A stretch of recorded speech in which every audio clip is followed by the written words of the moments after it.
જય માતાજી।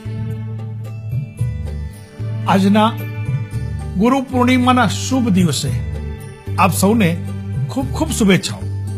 આપણે સૌ જાણીએ છીએ આપણો દેશ પરંપરાનો દેશ છે, આધ્યાત્મિકતાનો દેશ છે,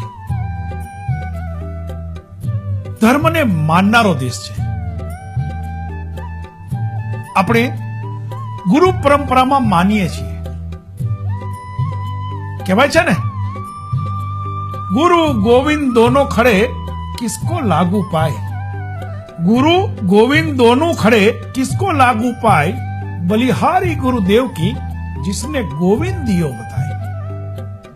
तो मित्रों, એટલું યાદ રાખજો કે જો જીવનમાં સફળતા મેળવવી હોય, જો જીવનમાં કંઈક બનવું હોય, તો એક એવી વ્યક્તિ કે જે તમારા ગુરુ સ્વરૂપે, તમારા માટે એક આદર્શ વ્યક્તિ, જે વ્યક્તિ હંમેશા તમને સરળતાથી દરેક માર્ગ બતાવે છે। ગુરુ પરંપરા આપણા ભારત દેશમાં વર્ષોથી ચાલી આવે છે। ગુરુ વગર માણસ પશુ સમાન છે।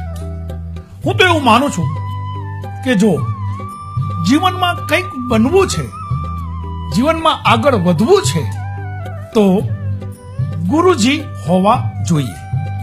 અને એ ગુરુ આપણને એક એવું જ્ઞાન આપે છે, એવો રસ્તો બતાવે છે કે સાચા અર્થમાં આપણે આપણું જીવન સારી રીતે જીવી શકીએ છીએ। ઘણી વખત એવું પણ બને છે કે ઘણા લોકોને એવા પ્રશ્ન થાય છે। હમણાં હું ઓસ્ટ્રેલિયા ગયો હતો, ત્યાં મને કોઈ એક પ્રશ્ન કર્યો કે બાપુ, આ તમારા દેશમાં આટલા બધા ભગવાન કેમ? પશુઓને ભગવાન માનો છો, નદી નાળાને ભગવાન માનો છો, ઝાડ પાનને ભગવાન માનો છો, અતિથિ દેવો ભવ, પિતૃ દેવો ભવ, માતૃ દેવો ભવ, ગુરુ દેવો ભવ, કેમ? એટલે મેં એમને સમજાવ્યું કે જ્યાંથી મનુષ્યને અને ખાસ કરીને અમને ભારતીયોને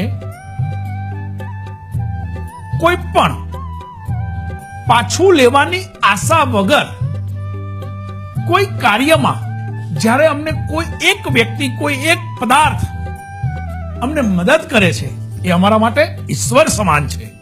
બસ આ સંસ્કાર, આ દેશ, આ ભારત દેશમાં આ સંસ્કાર સાથે આપણે જ્યારે મોટા થયા છીએ, તો એક વાત ચોક્કસ કહેવાની કે ગુરુજી જ્યારે હશે તમારી પાસે, જો કોઈ એક વ્યક્તિ ગુરુ તરીકે તમારા જીવનમાં હશે, તો હું એવું માનું છું કે તમારા જીવનમાં ક્યારેય કોઈ પણ પ્રકારની તકલીફ આવશે નહીં।